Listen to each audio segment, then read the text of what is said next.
विकृति हमें समझ में आती है ना? किसी भी व्यक्ति में जब हम नाड़ी परीक्षण भी करते हैं तो भी सबसे पहले तो हमें प्राकृत अवस्थाओं का ही ध्यान देना होता है कि भाई प्राकृत अवस्था में नाड़ी कैसे दिखती है, प्राकृत अवस्था में जीवा जो हमारा जीव है वो कैसा दिखता है। उसके बाद फिर उसकी विकृतियों को हम फिर पहचान सकते हैं। तो अग्नि की प्राकृत अवस्था तीसरे और चौथे सूत्र में आयुर्वर्णो वलम स्वस्थ्यम उत्साहो पचयो प्रभा। अगर किसी व्यक्ति के शरीर में अगर अग्नि प्राकृत हो तो वह अग्नि क्या क्या कर सकता है, इसको हमने तीसरे और चौथे अध्याय में हमने पढ़ा।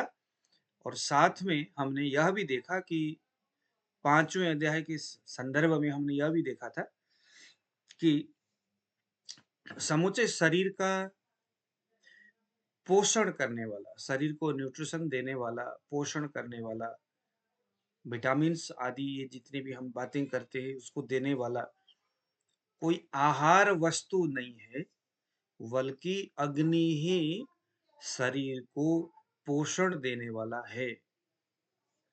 यहाँ आहार द्रव्यों का महत्व नहीं है या कम है। अग्नि जो जठराग्नि है उसकी महत्व यहाँ ज्यादा है ना? आप लोग निकाला, आप लोगों ने सूत्र को निकाला, आप लोगों ने इस अध्याय को हम जितना रिपीटेडली इसको हम पढ़ते हैं, समझने का प्रयास करते हैं अलग अलग एंगल से। कौन सा आप अध्याय बताया गुरुजी? चरक संहिता चिकित्सा स्थान अध्याय नंबर 15 सूत्र क्रमांक भी 15 ही लगा लो। इसके बीच में हम थोड़ा सा कुछ बात करेंगे जो कि इस बुक में लिखा हुआ भी है। एक सूत्र है 14 और 15 के बीच में, आप देखिए जरा उसमें, हालांकि श्लोक का नंबर नहीं है क्योंकि ये अन्य ग्रंथ से लिया हुआ सूत्र है, लेकिन हर किसी चरक संहिता के बुक में लिखा हुआ है। अन्नमिष्टम उपहित मिष्टिर गंधादिवि पृथक देहे प्रीणाति गंधादिन घ्राणादीनिंद्रियाणि च। बहुत महत्व का सूत्र है। आप लोग अगर अपने कैमरे को ऑन रखेंगे तो बहुत अच्छा लगेगा। सुनील जी, कम से कम आप तो इस बात को रखे। हरलाल जी, हाँ बहुत अच्छा। विनोद जी, अब मैं इस सूत्र का व्याख्यान करता हूं, आप लोग ध्यान से सुनिएगा और समझने का हम प्रयास करेंगे, है ना? बहुत मजा आएगा। लिखा हुआ है कि इष्टम अन्न, जो हमारा मनपसंद है, वही ग्रहणीय है, यानी वही भोजन करने योग्य है। अविष्ट अन्न हमारे ग्रहणी और उसमें स्थित जो अग्नि है उसको बिगाड़ देता है। अविष्ट अन्न, अनाविष्ट, जो मेरे लिए मनपसंद नहीं है, जो मेरे लिए मनपसंद नहीं है, ऐसा भोजन मजबूरन अगर खाना पड़े, ये बात छोड़ दीजिए कि जंक फूड या इस प्रकार के किसी भी तरह की चीजें खाने से अग्नि को कमजोर करता है, ये तो है ही। लेकिन यह सूत्र बताता है कि आपके अग्नि को कमजोर करने का एक और भी माध्यम है, और वह है अनाविष्ट भोजन। जो भोजन रुचिकर नहीं है, आपको पसंद नहीं है। बिना मातृहस्तम, एक गर्ग संहिता नाम की बुक है। बिना मातृहस्तम बिना बंधुवर्गम बिना गोरसम किम रसम भोजनस्य। माँ के हाथ से परसा हुआ ना हो, अगर बिना बंधु वर्गम, चारों ओर अपने बंधु बांधव बैठे हुए ना हो, बिना गोरसम, उस भोजन के बीच में गाय का दूध ना हो, तो ऐसा भोजन अविष्ट नहीं हो सकता। लेकिन ये उनकी अपनी एक विचार है, उस प्रसंग में उन्होंने ये बताया है। अभी हम आयुर्वेदिक दृष्टि से यह समझ सकते हैं कि अविष्ट भोजन का मतलब है कि जिसके नाम सुन करके, जिसके खुशबू से आप लबालब भर जाते हो, प्रसन्न आपका इंद्रिय होता है। ऐसा होता है ना? जैसे मैं अपने एंड में कहूं तो मुझे चावल पसंद है, किसी को मक्के की रोटी पसंद होगा, किसी को बाजरे की रोटी पसंद होगा, किसी को गेहूं की रोटी पसंद होगा।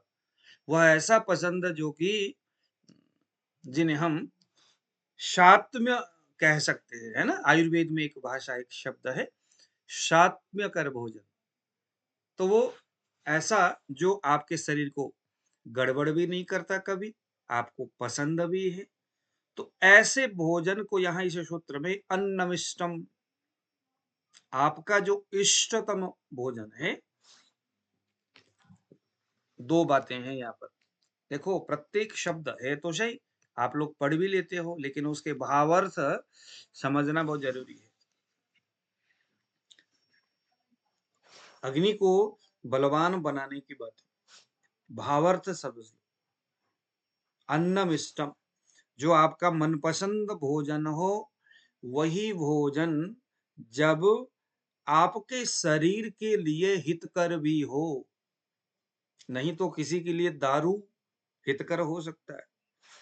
देखो, आयुर्वेद ना कितनी बड़ी चीज है ना, कितनी सारी चीजों को फिर आप कहोगे भैया अच्छी बात है, ग्रंथ में तो लिखा है कि इष्ट भोजन से शरीर का पोषण होता है। फिर आप कहोगे भैया मैं तो दारू के साथ चिकन खाऊंगा। ग्रंथ ने तो बताया है कि इष्ट जो द्रव्य है वो हितकर है। तो आगे उन्होंने कहा कि अन्नमिष्टम उपहित इष्टिर्गंधादि ही पृथक, जो आपके मनपसंद हो मगर शरीर के लिए हितकर भी हो, ऐसा भोजन, उस खाए हुए भोजन में रूप रस गंध स्पर्श। आप लोगों को ये सूत्र मिला आपके बुक में, अन्नमिष्टम उपहिता मिष्टिर गंधादि भी पृथक? कितने लोग हैं जिनके बुक में ये लिखा हुआ है? ऑडियो को खोलिए या आप हैंड रेज करिए। मेघा जी, शंभुनाथ जी। हाँ जी मेघा जी। हाँ जी, मिल गया सर। मिल गया, ठीक है। हरलाल जी, मिल गया आपको? देखो, ये सूत्र ना चरक संहिता का नहीं है वैसे तो, लेकिन ये बाद में इसको इस प्रसंग में बहुत जचता है, इसीलिए इसको डाल दिया गया। देखो, यहाँ नंबर नहीं है, किसी किसी के यहाँ नंबर भी डाला होगा। नंबर डाला है कि नहीं आपके इधर? 12वां नंबर डाला होगा, है ना? ठीक है। तो ये भाव आपको कितना, आपको अच्छा करता होगा, है ना, कि एक इष्ट मनपसंद भी भोजन होना चाहिए और वह मनपसंद भोजन आपके शरीर के लिए हितकर भी होना चाहिए। तो ऐसा भोजन, अब आगे बताते हैं कि इस तरह का जो भोजन है मनपसंद भी हो और हितकर भी हो। अब क्वेश्चंस आता है कि भैया मनपसंद तो बहुत है, लेकिन अब हितकर है, इसका क्या, इसको कैसे मापा जाए, इसको कैसे तौला जाए, कैसे देखा जाए, कैसे उसको परिभाषित करे कि सोनू जी को क्या हितकर है, सोनू जी के लिए या मेघा जी के लिए क्या हितकर है, या सबके लिए कैसा भोजन हितकर हो सकता है, इसको तोलने का क्या आधार है? तो आगे देखिए, आगे बताते हैं, इष्टिर गंधादि भी ही पृथक, वह भोजन में जो पंच महाभूत की व्यवस्थाएं हैं, हमारे पंचेंद्रियों की, जो ज्ञानेन्द्रियों की जो व्यवस्थाएं हैं, वह भोजन जो भी हम खाते हैं वो रूप का विषय हो, दिखने में बहुत सुंदर लगे। देखो, हितकर भोजन की परिभाषा ये बता रहे कि हमें हितकर किसको मानना है। समझ में आ रहा? हितकर भोजन किसको माने, तो उसकी परिभाषा बता रहे हैं कि हमारे पंच इंद्रियों को जो प्रभावित करता हो, जैसे एक पदार्थ जो दिखने में बहुत ताजा लग रहा है, बहुत सुंदर लग रहा है। अच्छा भैया, सुंदरता की बात तो ऐसा है कि आजकल बाजार में बहुत सारे उल्टे पुल्टे चीजें हो जाती है, कलर उसमें डाल दिया जाता है, तमाम चीजें हो जाती है, तो दिखने, जैसे सेब है, एक सेब होता है ना बड़ा बड़ा, दिखने में क्या बात है महाराज, वो जो पपीता आजकल क्या नाम है, अमरूद मिलता है मार्केट में, इतने बड़े बड़े, दिखने में बड़ा स्मार्ट, बहुत सुंदर लगता है कि इसको खाऊं। लेकिन अगला, वो आंख के लिए तो सही है, लेकिन रसनेन्द्रिय के लिए भी है कि नहीं? जैसा अमृत का स्वाद नेचुरली दिखता है, महसूस होती है, जैसा उसका स्वाद है, क्या वैसा ही स्वाद इस भोज्य पदार्थ में है? अगर है तो ये दूसरे हमारा हो गया कि यह हितकर है। तो दिखने में अच्छा लगनी चाहिए, रसनेन्द्रिय का विषय स्वाद में भी वो वैसे ही लगनी चाहिए जैसे स्पर्श। स्पर्श करने पर कभी कभी जब हम कोई बहुत पुराना पपीता जो बाजार में मिलता है पका हुआ, लेकिन कितना पुराना पता नहीं क्या कुछ इंजेक्शन लगा करके वो जो पपीता इतना गंदा काला सड़ा हुआ, पता नहीं कैसा होता है, छूने में भी मन नहीं करता है ना। हम बाजार में देखते हैं ऐसे पपीता, तो वो स्वाद में भी अच्छा नहीं हो सकता, या वो स्वाद में अच्छा हो भी सके लेकिन रूप आंख का विषय नहीं है, आंख उसको पसंद नहीं कर रहा है। स्पर्श में वो वैसा नहीं है, जैसे ताजा पपीता स्पर्श में कितना बढ़िया लगता है, नाखून से जैसे ही नाखून मारोगे तो वहां से सफेद दूध निकलता है। तो रूप रस गंध स्पर्श आदि हमारे इन इंद्रियों का विषय वो बने, तो वो कोई भी पदार्थ, कोई भी वो जो वस्तु है हमारे इन इंद्रियों के द्वारा पोषित हो, इन इंद्रियों को पोषण करता हो, प्रफुल्लित होता हो, प्रसन्न होता हो, वैसा कुछ जो हमारे शरीर के लिए हितकर हो सकता है। हालांकि अन्य ग्रंथों में इसी चरक संहिता के अन्य स्थानों में हितकर भोजन के विषय में कुछ और भी बातें हैं, लेकिन अब यहाँ पर इन्होंने बताया कि वह भोजन आपके इष्ट हो, आप उसको पसंद करते हो। जैसे एक पपीता है, आप उसको पसंद नहीं करते, जैसे बहुत सारे लोग हैं वो अमरूद खाना पसंद बिल्कुल नहीं करते, उसका टेस्ट उसको अच्छा नहीं लगता, लेकिन इंद्रियों के हिसाब से रूप रस गंध आदि ये जो ज्ञानेन्द्रिय है, ज्ञानेन्द्रियों का विषय बिल्कुल परफेक्ट है। इसको बंद करो। तो ये क्या हो गया, ये हमारे हितकर तो है लेकिन इष्ट नहीं है, प्रिय नहीं है। तो इससे क्या होगा, आप देखो समझने वाली बात है। देहे प्रीणाति गंधादिन घ्राणादिन्द्रियाणि च। अब ऐसा भोजन क्या करता है, अब यह शब्द इस बात को बताता है कि रूप रस गंध, रूप रस शब्द स्पर्श, रूप रस गंध शब्द स्पर्श, ये जो पांच जो इंद्रियों की जो व्यवस्थाएं हैं, तन्मात्रा जिन्हें हम कह सकते हैं, यह तन्मात्रा काल्पनिक नहीं है, हमारे शरीर में प्राण रूप से, मूर्त रूप से हमारे शरीर में विद्यमान है।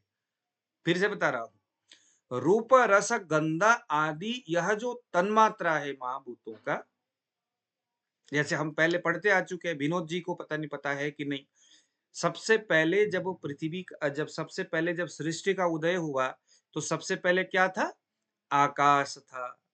अब आप लोगों ने बताना है, मैं कई बार बता चुका हूं, उस आकाश का क्या तन्मात्रा है, मेघा जी बताइए। रूप रस गंध शब्द स्पर्श आदियों में आकाश नाम का जो महाभूत है उसका तन्मात्रा का नाम क्या है, शब्द। आकाश का शब्द शब्द तन्मात्रा या आकाश का तन्मात्रा है। उसके बाद कौन सा महाभूत दूसरा तैयार हुआ, वायु। तो वायु का तन्मात्रा कौन सा है, स्किन। स्पर्श। स्पर्श, स्किन नहीं है विक्रम जी, स्किन। वायु का संबंध जो है त्वचा से है, व्यान वायु के संदर्भ में वायु का संबंध त्वचा से जरूर है, लेकिन यहाँ कौन सा तन्मात्रा है शंभुनाथ जी, स्पर्श।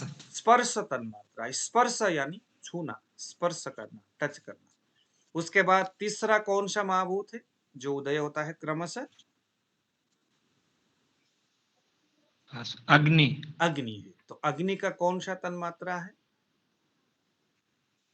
आप सभी लोग जो नए हैं वो कृपया उसको लिखें। आइस। अग्नि का कौन सा तन्मात्रा है, सोनू जी आप पढ़ते आए हैं बताइए। आंखें सर। आंख तो एक इंद्रिय का मतलब एक स्थान हो गया ना शरीर का, मैंने कहा तन्मात्रा, रूप है। रूप तन्मात्रा, क्या बात है। उसके बाद उसके बाद उसके बाद कौन सा महाभूत उत्पन्न होगा, जल, जल। जल, तो जल का कौन सा तन्मात्रा है? रस, रस तन्मात्रा। फिर उसके बाद कौन सा? पृथ्वी, पृथ्वी। उसका कौन सा तन्मात्रा? गंध, गंध तन्मात्रा। अब देखो बड़ी समझने की बात है कि आकाश तन्मात्रा, उसके बाद वायु, आकाश महाभूत, फिर उसके बाद वायु महाभूत, उसके बाद फिर अग्नि महाभूत, उसके बाद फिर जल, और उसके बाद क्रमशः पृथ्वी महाभूत। ये महाभूत हुए हैं, लेकिन उसके साथ साथ उनके तन्मात्राएं भी हुई है, जो उस विराट वस्तु का प्रतिनिधित्व करने वाला एक शक्ति, वह शक्ति पूरे प्रकृति में भी है और उस प्रकृति द्वारा तैयार होने वाले संपूर्ण वस्तुओं में भी है। हालांकि उन वस्तु का संबंध भी प्रकृति से तो है ही, लेकिन जैसे आकाश का, जैसे जो पृथ्वी है, तो पृथ्वी तन्मात्रा का संबंध, पृथ्वी का संबंध किसके साथ है? तो गंध के साथ है। तो देखो हमारा जो शरीर है वो न केवल पृथ्वी, जल, तेज, वायु, आकाश, इन महाभूतों से निर्माणित है, आबद्ध है, बल्कि हमारा जो शरीर है इन महाभूतों के इन इन तन्मात्राओं ने भी हमारे शरीर में निर्माण किया है। शरीर निर्माण के क्रम में महाभूत तो है ही, बगैर महाभूत तो शरीर बना नहीं, लेकिन बगैर तन्मात्रा से भी शरीर नहीं बना, बगैर तन्मात्रा से भी। इसीलिए हमारे शरीर में पृथ्वी महाभूत से रिलेटेड, या जहां भी आपको अपान वायु दिखता है, या जो जो भी शब्दों साज इन महाभूतों से रिलेटेड है, उनका संबंध रहता है। अगर आपको नाड़ी में उन शब्दोसाज को दिखता है, तो आप अगर करोगे, जैसे मैं बताता हूं कि किसी का पेट से जुड़े हुए संबंध, आपको अपान वायु दिखा और उसको ABCD कोई भी दिक्कत हो गई, तो अपान का संबंध पृथ्वी महाभूत से है और पृथ्वी का संबंध किसके साथ है? गंध के साथ है। तो कुछ ऐसा जरूर होना चाहिए कि गंध तन्मात्रा को प्रभावित करने वाली भी कुछ जड़ी बूटियां, कुछ ऐसी चीजें होनी चाहिए। आकाश का संबंध हमारे शब्द से है, तो आकाश तत्व के हानि अगर आपको नाड़ी में दिखता है, शरीर में दिखता है, तो उसका संबंध कान से है। तो कान में कुछ कुछ कर्णेंद्रियों से रिलेटेड कुछ चिकित्सा भी हमें करना चाहिए। क्या हो सकता है बताइए जरा, कौन सा ऐसा चिकित्सा है जिसका संबंध कान से है? बताइए। वेदों का श्रवण करना, पुराणों का श्रवण करना, अच्छे लोगों के अच्छे वाणियों को सुनना, जो मन को पवित्र करता हो ऐसे शब्दों को कान के माध्यम से सुनना, या जो कर्णेंद्रियों को प्रभावित करने वाले, जो शब्द तन्मात्रा को प्रभावित करने वाले, जैसे इंदुवटी हो गया। इंदुवटी का संबंध है ना, जैसे आपका क्या नाम है उसका, एक अभी मैं लेके आया हूं वनस्पति, उसका नाम है, देखो, मंजिष्ठा। मंजिष्ठा का संबंध आकाश तन्मात्रा से, शब्द तन्मात्रा से है।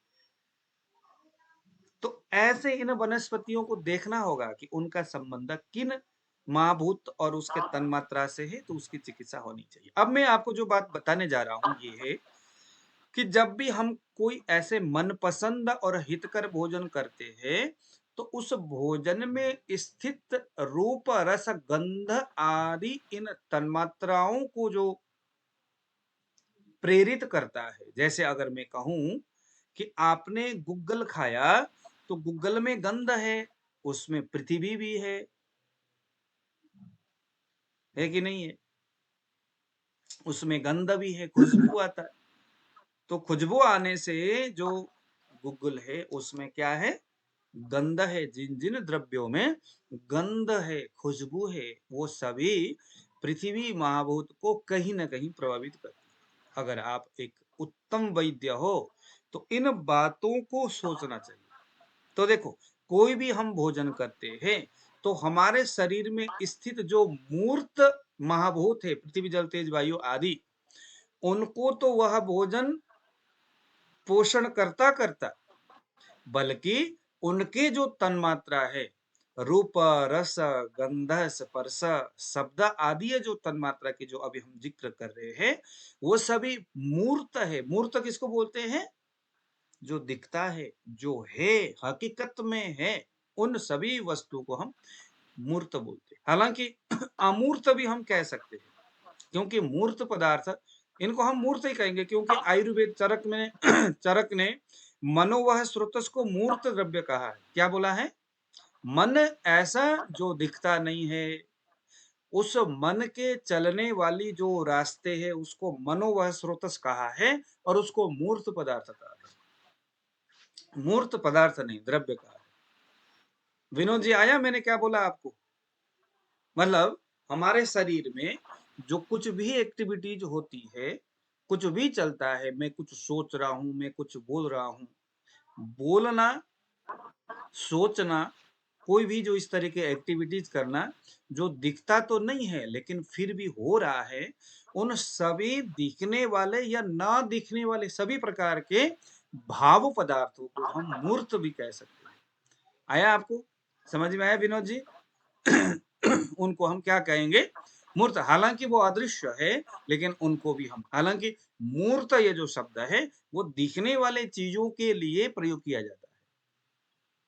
जैसे भूत प्रेत दिखते नहीं है, लेकिन है तो सही, है ना? भूत प्रेत है कि नहीं? अगर भूत प्रेत ना होता तो भैया लाखों वर्षों से उसकी चर्चाएं हो रही है। जो अपवित्र है, जो अस्पष्ट है, जिसकी सत्ता विद्यमान बिल्कुल भी नहीं है, ऐसा किसी भी विषयों का लंबे समय तक स्थायी रहना, उसकी अस्तित्व में बने रहना, उसका संभव ही नहीं है। मैंने क्या बोला, समझ में आया विनोद जी? देखो, अगर आप कहोगे कि मैं तो भैया ब्रह्मा जी हूं, आओ दर्शन करने आ जाओ, जैसे विनोद जी ने कहा कि भैया मैं तो ब्रह्मा जी हूं जो सृष्टि का रचना करता है। अब ये सत्य तो है नहीं, असत्य बात है, लेकिन आपने वैसा ढिंडोरा पीट लिया, वैसे आपने एडवर्टाइजमेंट किया। जैसे मैं मुझे शायद पता नहीं कहना चाहिए नहीं कहना चाहिए, आप लोग जैसे निर्मल बाबा अपने आप को ऋषि बोलते थे, है ना? मैं उनका अपमान तो नहीं करूंगा, लेकिन बेसिकली निर्मल बाबा ऋषि तो नहीं थे, ना ही वो कोई विद्वान थे, नहीं कोई कुछ थे। वो तो, है ना, वो प्रदर्शन से, एडवर्टाइजमेंट आदियों के माध्यम से उनका प्रचलन में आ गए, लोग उनको जानने लगे। तो बेसिकली वो असत्य है ना, वो सत्य तो नहीं थे। उन्होंने अपनी व्यवस्थाओं को, उन्होंने अपनी जो कुछ भी वो करते थे, वो उन्होंने एक प्रकार के वैसे हवा बनाया। सत्य नहीं था, असत्य था, लेकिन उनकी असत्यता लंबे समय तक टिकना नहीं है। अभी निर्मल बाबा को जानते तो सभी है, लेकिन जाने वाले बहुत कम है ना? इसी प्रकार से जो भूत प्रेत है, अगर उसकी अस्तित्व न होता, भूत प्रेत कुछ लोग कहते हैं भैया होता ही नहीं है, अगर ना होता, अस्तित्व ना होता, तो हजारों साल पहले भी भूत प्रेतों की उतनी चर्चाएं होती थी जितना आज होता है। तो चर्चाएं तो बरकरार है। अगर उसका अस्तित्व ना होता तो चर्चाएं भी जाने कब खत्म हो जाता। अरे भैया, सब झूठ की पुलिंदा है। तो हमारे शरीर में जो मूर्त पदार्थ है, जैसे भूत को हम क्या कहेंगे? मूर्त पदार्थ कहेंगे, मूर्त वस्तु कहेंगे। हालांकि है वो अमूर्त, लेकिन समझने के लिए मूर्त है, क्योंकि उसका प्रभाव प्रत्यक्ष रूप से व्यक्ति में दिखता है कि हाँ भाई, इसमें आगंतुक व्याधि, भूत प्रेतों का प्रभाव हम उसमें प्रत्यक्ष देख सकते हैं, है ना? लेकिन भूत तो दिखता नहीं। हाँ, जो अस्तित्व में रहने वाला है उसको हम मूर्त कहेंगे, जो अस्तित्व में रहता है। ये अच्छी बात आपने लिखा। तो हमारे शरीर में ये जो हम जो कुछ भी भोजन करेंगे, वह भोजन क्या करता है? एक तो वो जो मूर्त पदार्थ है, पृथ्वी, जल, तेज, वायु, आकाश आदि, और दूसरा उसका जो तन मात्रा है वो हमारे शरीर में अलग अलग है, और जो भोजन है उनका पोषण करता है। यही बात 13 नंबर वाले शब्द में इसको बताया गया है। ये क्या करता है? यह उन उन तन्मात्राओं को, उन उन महाभूतों का पोषण करता है। समझने वाली बात है। कि भोजन करने से क्या क्या होता है, उन तन्मात्राओं का पोषण करता है जो हमारे शरीर में है। जैसे हमारे शरीर में गंध है, गंध तन्मात्रा शरीर में है, तो हम जो कुछ भी भोजन करते हैं वो मूर्त रूप गंध तन्मात्रा का पोषण करता है। रूप तन्मात्रा शरीर में है, तो जो कुछ भी भोजन हम करते हैं वह उस रूप तन्मात्रा को पोषण करता है। उस भोजन में से जो अच्छा दिखने वाला शक्ति है ना, जिसको आपने देखा बहुत अच्छा, क्या बात है, बधाई। उस भोजन में जो खुशबू है वो हमारे शरीर में स्थित गंध तन्मात्रा जो मूर्त रूप में था उसका पोषण करता है, उसको बढ़ाता है, उसको जगाता है आपके शरीर में। और इसी प्रकार से जो कुछ भी हम भोजन करते हैं वो न केवल महाभूत पृथ्वी जल तेज वायु आदि, बल्कि वो इन तन्मात्राओं को भी क्या करता है, एक एक करके वो अपने शक्ति के साथ, जैसे आपने अगर कोई खुशबूदार चीज खाया तो गंध तन्मात्रा के ऊपर ज्यादा उसका प्रभाव होगा। कोई अच्छा रूपवान चीजों को तोड़ करके खाया तो वो रूप तन्मात्रा को ज्यादा पोषण करेगा, है ना। जैसे आप अगर जौ के रोटी खाओगे तो पृथ्वी महाभूत को ज्यादा प्रभावित करेगा, ज्यादा उसको पोषण करेगा। मूंग के दाल खा करके देखो, है ना, मूंग मसूर जब हम दाल खाते हैं वो क्या करता है, वो मलों का निर्माण करता है, यानी वो पृथ्वी महाभूत का पोषण ज्यादा करता है।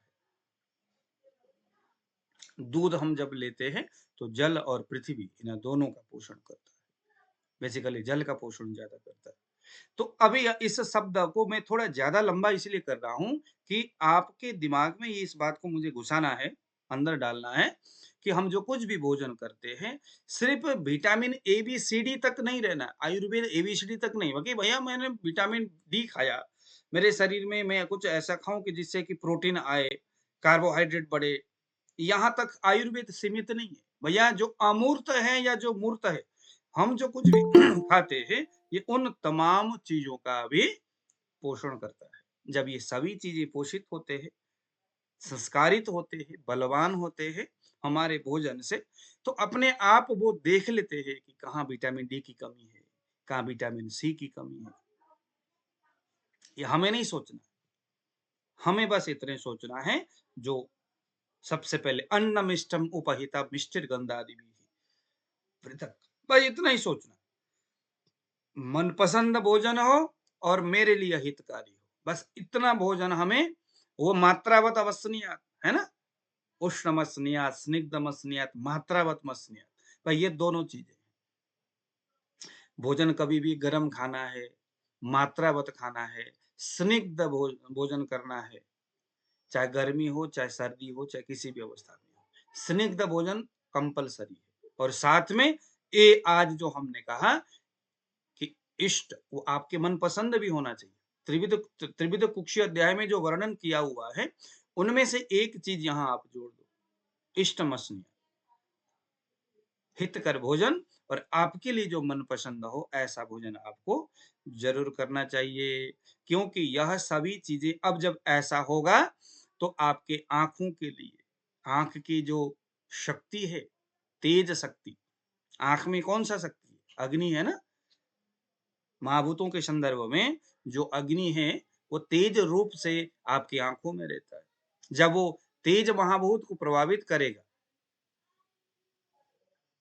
जब वो रूप तन्मात्रा को पोषण करेगा तो निश्चित आंखों से चश्मा हट जाएगा।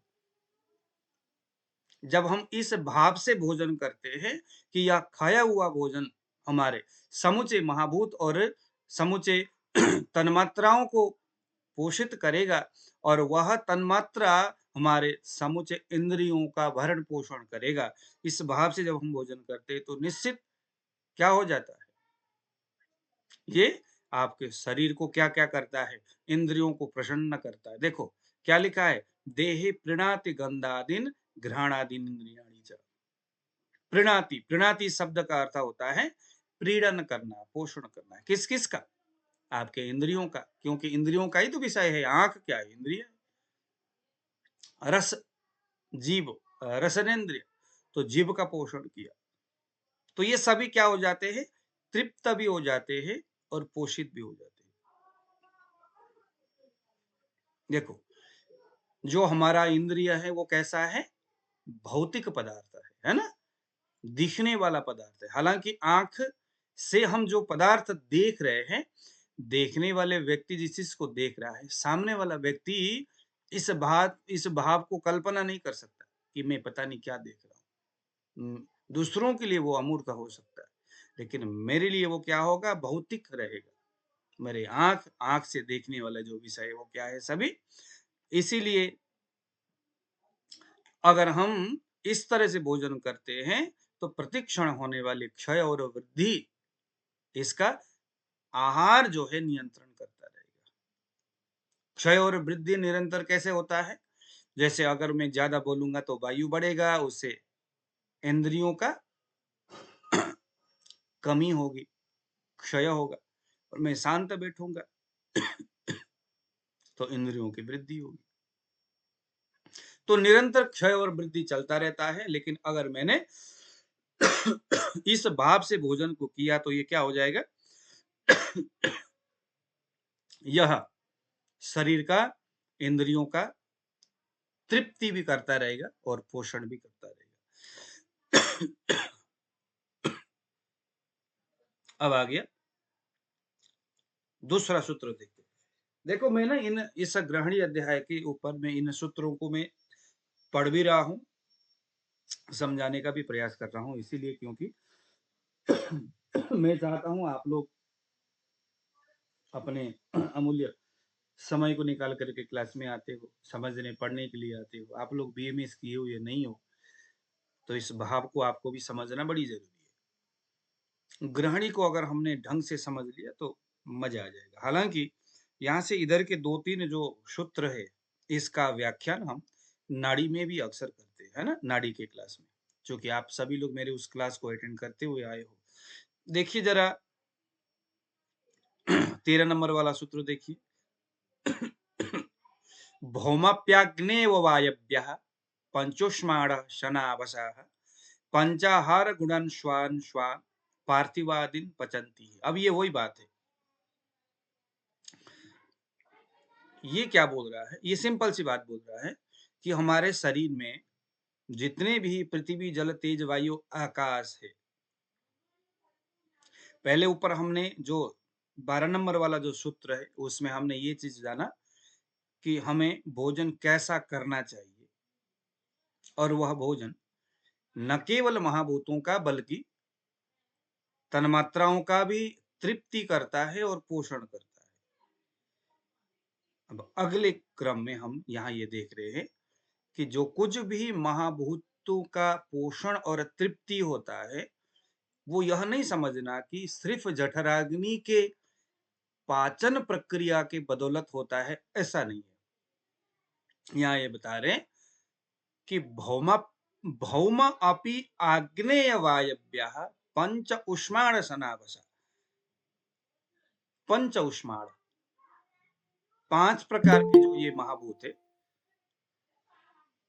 वह सभी महाभूत अपने अपने अग्नियों के माध्यम से अपना तृप्ति और पोषण करते हैं।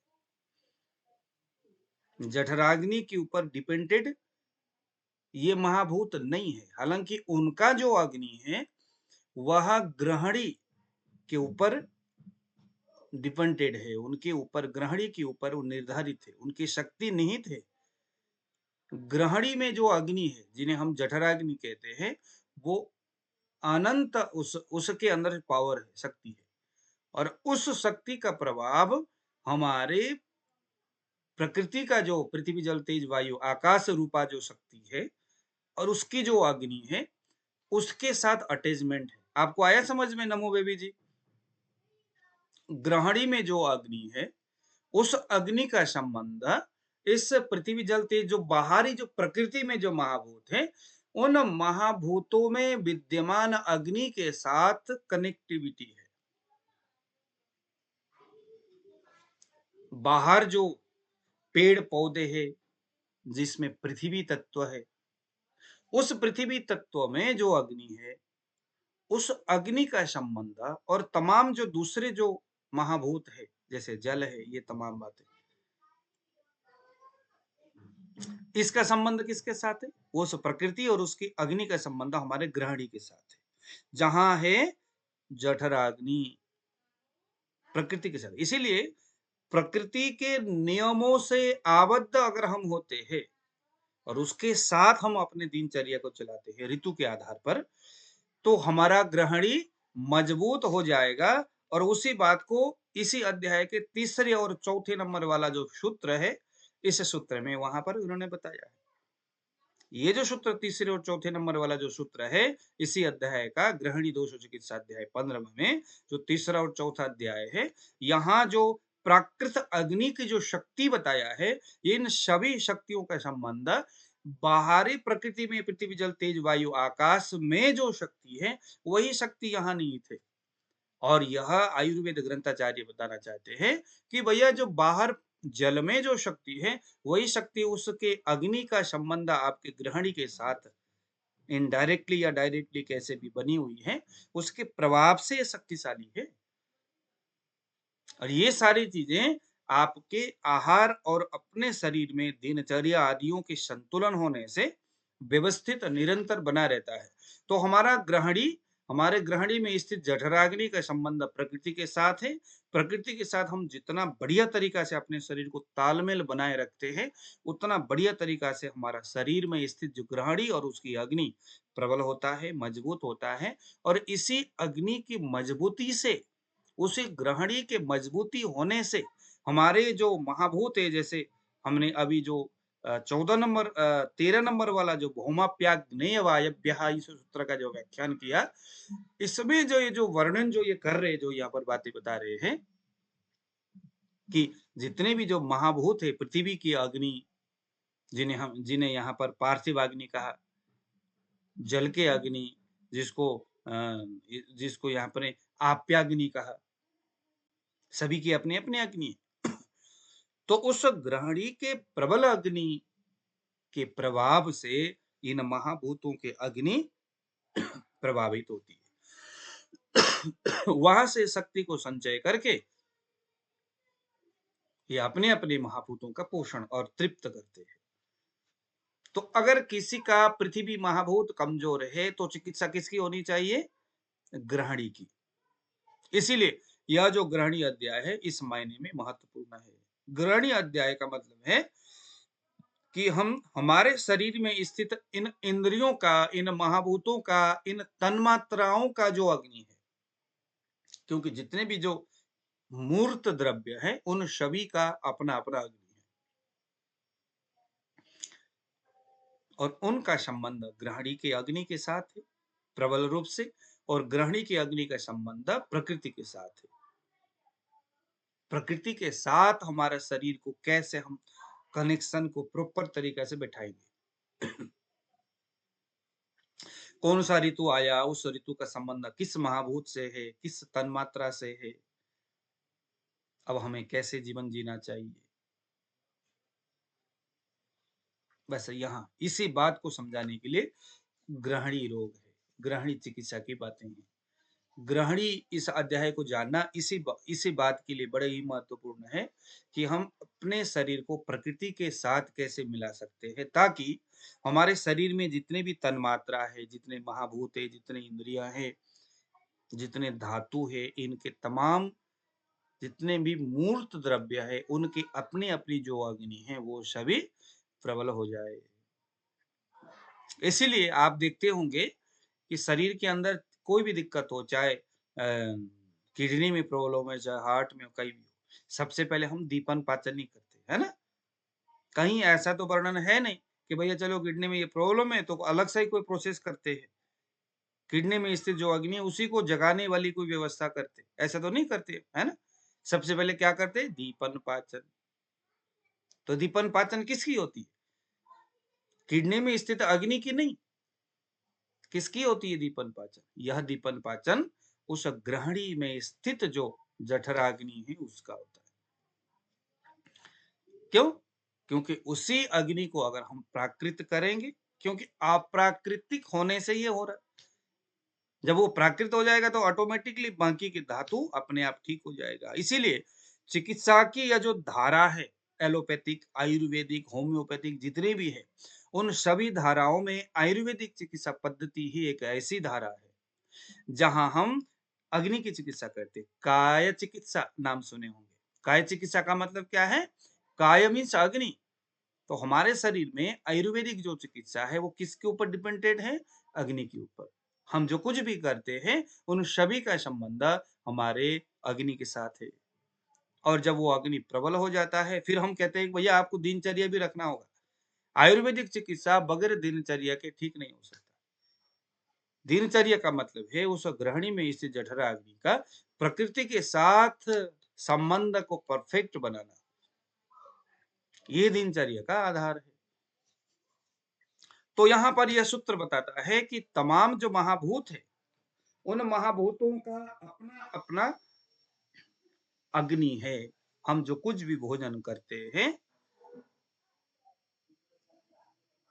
यस, जितने भी हम जो कुछ भोजन करते हैं, किए हुए भोजन का संबंध जिस महाभूत के साथ है अधिक मात्रा में, वह द्रव्य, वह भोज्य पदार्थ, खाए हुए पदार्थ सर्वप्रथम तृतीय अवस्था पाक है ना, प्रथम द्वितीय और तृतीय अवस्था पाक के संदर्भ में जब आहार रस, जब ये रस धातु में, धातु रस में परिवर्तित हो जाता है, तो उसके बाद फिर क्रमबद्ध तरीका से महाभूत को पोषण करने के लिए आगे की ओर ये निकल जाता है।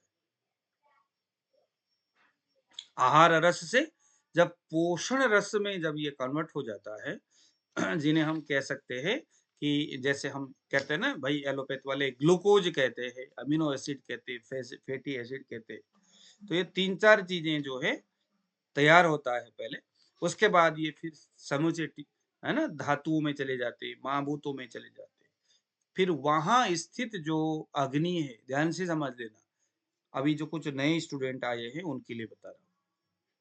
आपने कुछ भी खाया, मान लीजिए आपने जौ का रोटी खाया, तो प्रथम द्वितीय तृतीय अवस्था पाक, उसके बाद वह आहार रस इस तरह के पोषण रस में परिवर्तित हो जाता है, एमिनो एसिड्स वगैरह उसमें बन जाते हैं, है ना, फैटी एसिड्स वगैरह बन जाते हैं।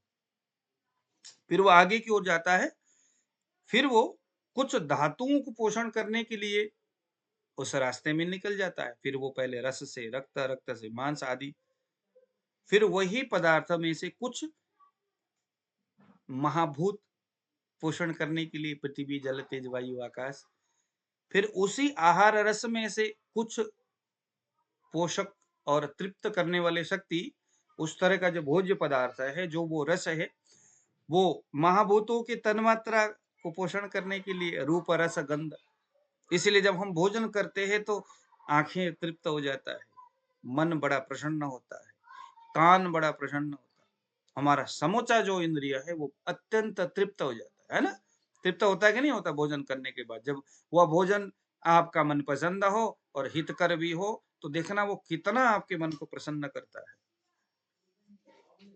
मनपसंद स्थान हो, मनपसंद व्यक्ति के द्वारा परोसा गया हो, मनपसंद दिखने में अच्छा हो, इंद्रियों से है ना, इंद्रिय उसको प्रसन्न से देखता हो, उसको एक्सेप्ट कर लिया हो, रोंगटे खड़े हो रहा है, मुंह से सलाइवा जीभ से निकल रहा है, उसको देख करके लगता है यार पता नहीं कब थाली सामने आएगा और स्टार्ट करे। फिर आयुर्वेद बोलता है कि जैसे थाली सामने आए तो लबालब उसको टूट नहीं पड़ना, थोड़ा सा मंत्र बोलना है कि मंत्र बोलने से उसकी मधुर खुशबू जब आपके, उसके गंध तन्मात्रा जब आपके नाक के अंदर पहुंचेगा, उसका रस तन्मात्रा जब वो आपके जीभ को टच करेगा, उसका तेज तन्मात्रा जब आपकी रूप तन्मात्रा जब आप आंखों को स्पर्श करेगा, तो समूचा इंद्रियों ऐसे जागृत हो जाता है महाराज, पूछो ही मत। फिर उस बीच में कुछ कुछ मंत्र बोला जाता है, ओ भूपतये स्वाहा, भून पतये स्वाहा, भूतानाम पतये स्वाहा। ये पता है कि नहीं आप लोगों को? गायत्री मंत्र तो बोलते हैं लेकिन ये 3 शब्द भी भोजन के बीच में बोला जाता है। भोजन को थोड़ा सा आगे की ओर पृथ्वी में छोड़ा जाता है, ऐसी परंपराएं हैं। अब ये सारी चीजों का जो औचित्य आयुर्वेद की दृष्टि में बस इतना ही है कि ये सारी चीज करने में कम से कम 1 मिनट तो लग जाता है और उस 1 मिनट में तुरंत हमारा इंद्रिय को जागृत कर देता है। मुंह से बढ़िया सा पोषक शक्ति से युक्त सलाइवा मुंह से जीभ से निकलता है, और जब आप भोजन करते हो तो इंद्रिय अत्यंत तृप्त हो जाता है, उस तरह से की हुई भोजन। तो यह भोजन की ऐसी प्रक्रिया कि निश्चित तौर पर यह आपके महाभूतों को और इन तन्मात्राओं को, धातुओं को, सबको पोषित करता है। सिर्फ इनको ही नहीं बल्कि इनकी अग्नियों को भी पोषित करता है। बल्कि आचार्य तो इतना तक बताते हैं कि हम जो भोजन करते हैं, बेसिकली भोजन भोजन नहीं, ये जैसे हम हवन करने के लिए जब बैठते हैं तो पहले अग्नि को जगाया जाता है, फिर प्रजापतये स्वाहा, अग्नये स्वाहा, है ना, देवताओं का आवाहन की जाती है और उन देवताओं के लिए घी आहुति दी जाती है। इसीलिए उष्णमसनीयात, स्निग्धमसनीयात, चिकना होना चाहिए भोजन, क्योंकि वह भोजन हम बेसिकली शरीर पोषण के लिए नहीं बल्कि महाभूत, तन्मात्रा और इंद्रिय को चलाने वाला तो साक्षात परमपिता परमात्मा है, जो आपके शरीर के अंदर ईश्वर के रूप में, जठराग्नि के रूप में गृहिणी में स्थित है। आपके गृहिणी में ईश्वर का वास है ना, वही जो प्राण बन करके आपकी चेतना को प्रस्फुरित करता है। हम जो कुछ भी भोजन करते हैं, बेसिकली भोजन भोजन नहीं बल्कि एक तरह का यज्ञ आहुति करते हैं, तो पवित्र भोजन होना चाहिए। तो इस तरह से, इस भाव से अगर हम भोजन करते हैं तो सर्वथा सभी प्रकार के महाभूत, तन्मात्रा, सभी प्रकार के इनके अग्नियों को जागृत करना, इंद्रियों को तृप्त करना, पोषण करना, सब कुछ एक साथ हो जाता है। फिर हमें ये देखने की जरूरत नहीं पड़ती कि भैया विटामिन ए की कमी है या ज्यादा है, विटामिन बी, सी, डी, पता नहीं क्या क्या चीजें है, कुछ नहीं सोचना। ये सब आयुर्वेद का भाषा ही नहीं है। बस हमारे हाथ में इतना ही है कि हमें उसको, भोजन को एक यज्ञ में जिस प्रकार से हम आहुति देते हैं, उसी भाव से हमें गृहिणी में स्थित जठराग्नि को प्रसन्न करने के लिए हमें भोजन करना है। इसीलिए हर जगह नहीं करना, हर किसी के दिए नहीं करना भोजन, हर स्थान में बैठ कर नहीं करना, पवित्र, क्योंकि लोगों की, है ना, दृष्टि दोष।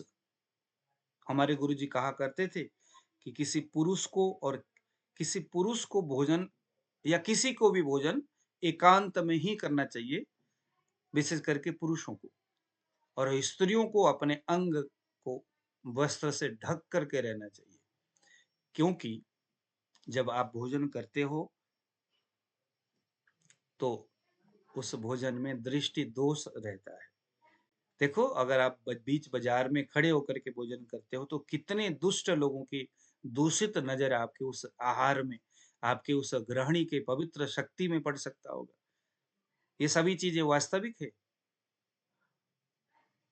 और जब स्त्रियां अच्छी घर की हो या कैसी भी हो, जब वो चलती है इस तरह से अर्धनग्न होकर के या किसी भी रूप से, ज्यादा बंठन के, चले अच्छी बात है, बंठन के चले, स्त्रियां जो है सुंदर रहे वो तो अच्छी बात है, लेकिन स्त्रियों के लिए सुंदर रहना अपने पति को प्रभावित करने के इस संदर्भ में है, पर पुरुष के लिए नहीं है। क्योंकि अगर आप इस तरह से रहते हो तो बुरे लोगों की नजर जल्दी पड़ जाता है। एक चीज मैं बताता हूं, कुष्ठ रोग में ना ये 2-3 बातें हैं। कुष्ठ रोग में हेतु का निरीक्षण करिए। कुष्ठ रोग होने में एक कारण गुरु का अपमान करना भी है। आप लोग देखो जरा, कुष्ठ रोग, उसका हेतु जब आप टटोलोगे तो उसमें कुष्ठ रोग होने का एक कारण गुरु अपमान करना भी है। और आयुर्वेद ने और अन्य अन्य ग्रंथों ने पतिरेव गुरु श्रेणा, जो स्त्री है उसके लिए पति ही गुरु है, ऐसा बताया है। किसी दूसरे को गुरु बनाने से अच्छा है कि अपने, क्योंकि पाति रक्षति इति पति, पति किसको कहते हैं? जो भरण पोषण करता है, रक्षा करता है, वह पति है। इसीलिए पतिरेव गुरु श्रेणा, पति ही स्त्रियों के लिए गुरु है। अब जरा यहाँ पर देखो कि अगर कोई स्त्री अपने पति यानी पति कौन हो गया? गुरु हो गया। उसका अगर वो अवहेलना करती है, अपमान करती है, तो कुष्ठ रोग में वर्णित गुरु का अपमान होगा कि नहीं हुआ? शास्त्र वचन के हिसाब से तो हुआ है। इसीलिए कुछ लोगों का ऐसा मानना है कि अगर पत्नी अपने पति का अपमान करे तो कुष्ठ रोग जैसे भयानक अवस्थाएं उसके शरीर में दिख सकता है।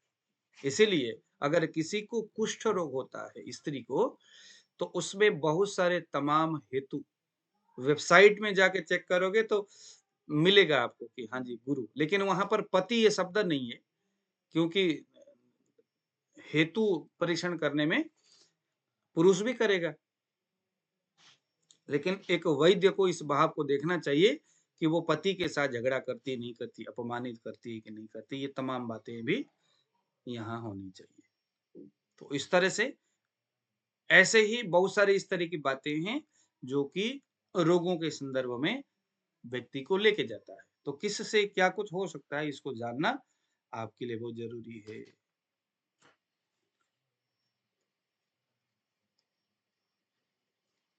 सोनू जी क्या करे? सेल्फ डायग्नोसिस टूल क्या करे? आप बोलिए जरा।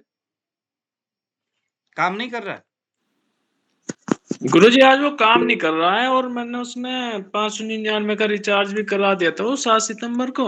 मुझे लगा कि शायद वो रिचार्ज की वजह से नहीं हुआ है, लेकिन चल ही नहीं रहा आज तो। जब आप पैसे डालते हो नहीं, यहाँ तो चल रहा है मेरे। आज मैंने दोपहर से कई बार ट्राई कर लिया गुरुजी, वो चला ही नहीं है। मुझे अभी क्लास के बाद मेरे को बताइएगा, मैं आपको यहाँ पर ठीक कर दूंगा। हाँ जी शंभुनाथ जी क्या करे हो? जी गुरुजी, जैसे कोई वस्तु भोजन लेंगे उसमें गंध आएगा तो इसे पता चल जाएगा कि मान लीजिए पृथ्वी महाभूत को ये बढ़ाएगा। हाँ निश्चित, पृथ्वी महाभूत को बढ़ाएगा नहीं, पोषण करेगा, तृप्त करेगा। पोषण करेगा। देखो बढ़ाना एक चीज है, जैसे हमने कहा ना कि अगर दोष बिगड़ता है तो दोष वृद्धि का मतलब क्या है? वो अमाउंट में बड़ा है, सिर्फ इतना नहीं है ना। गुण कर्म और कार्य। गुण कर्म, उसके गुणों की वृद्धि होगी, उसके कर्मों की वृद्धि होगी, उसकी स्थिति की वृद्धि होगी। तो उस ये 3-4 चीजों की वृद्धि कहीं से भी हो सकती है, तो उसको हम वृद्धि कहें। हानि होगा तो भी, तो इसी तरह से समझना। तो देखो मैं एक चीज बताता हूँ कि हमारे गुरुजी ने कहा है कि जैसे अगर कोई आदमी है और उसको पृथ्वी महाभूत से रिलेटेड कोई प्रॉब्लम है, जैसे कि मानो अपान वायु में कोई दिक्कत आ रही है, तो बोलते हैं कि भैया गंध का संबंध है तो चलो नाक में उस जो भी दवाई आप उसको दे रहे हो, उस दवाई को अर्क बना करके या उसको तेल बना करके उसके नाक में डाल दो, ऐसा उनका मानना है। देखो ये जो बातें हैं ना, ये करने वाली है, मगर ये एक आपके मन में ना एक उस तरह की सोच से लबालब आपका हृदय भरा हुआ होना चाहिए। आयुर्वेद बेसिकली क्या है? एक सोच ही तो है। ये एक शास्त्र ऐसी है ना। ये एलोपैथ जैसा नहीं है। ये इसकी बहुत अनंत गहराई है। जितना हम डूब सकते हैं उसमें डूबना चाहिए, और आप अपने से करके देखो, आपको उसमें जरूर रिजल्ट। इसी तरह हम आकाश तत्व को कैसे समझे कि कौन सा भोजन से आकाश तत्व हमारा पुष्ट होगा? आकाश तत्व का संबंध कौन सा तन्मात्रा है? देखो महाभूत जो है ना, तन्मात्राओं के माध्यम से तृप्त होते हैं। जी। कौन सा तन्मात्रा है आकाश का? शब्द। शब्द। कान। तो शब्द का मतलब क्या हो गया? कान हो गया। तो जो कान को तृप्त करता हो, जो कान को पवित्र करता हो, जो कान को प्रसन्न करता हो, क्या हो सकता है? वह आकाश तत्व को ठीक करता है। जैसे मंजिष्ठा हो गया, जैसे पता नहीं और भी कुछ जड़ी बूटियां जो आकाश तत्व के लिए बताया गया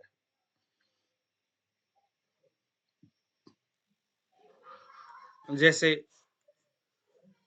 एक आता है इंदुवटी। इंदुवटी हो गया, देसी गाय का घी हो गया, गुग्गल हो गया, जिसमें जैसे वो क्या बोलते हैं उसको आपका तगर हो गया, है ना, गंध वाला। तो ये सारे जो चीजें हैं, ये जिन जिन द्रव्यों में गंध है, उन गंधों का संबंध आपके पृथ्वी महाभूत से है। और जिस द्रव्य में, जिस पदार्थ में पृथक्त्व रहता है, पृथक्त्व किस में रहता है? कसाय रस में रहता है ना। पृथक्त्व शक्ति किस में रहता है? कसाय रस में रहता है। तोड़ने की शक्ति किस में रहता है? जो वह पदार्थ है जो रुक्ष हो, और वह पदार्थ है जो कसाय रस वाला हो और रुक्ष हो, तो ये सभी आकाश तत्व को प्रभावित करने वाला है। ठीक है जी। तो आज हम इतने देखेंगे। इस ग्रहणी को तो हम बहुत बाकायदा तरीका से, क्योंकि इसके ना बहुत लंबे लंबे भाव है इसके, तो आप लोग भी उसको अपने एंड से स्टडी करते रहिएगा, और जब हम क्लास में आएंगे तो फिर इसको विस्तार से प्रत्येक शब्दों को देखो। आज हमने सिर्फ 2 ही अध्याय पढ़, 2 ही सूत्र पढ़ा, लेकिन इसमें आप लोगों को कुछ समझ में आया ही होगा, है ना। तो इसको मनन करिएगा, चिंतन करिएगा, और फिर परसों क्लास में हम मिलेंगे, फिर वहां से हम फिर पढ़ेंगे फिर 15वां सूत्र। गुरुजी इसको वीडियो को डाल देना, ये बार बार देखता हूं मैं।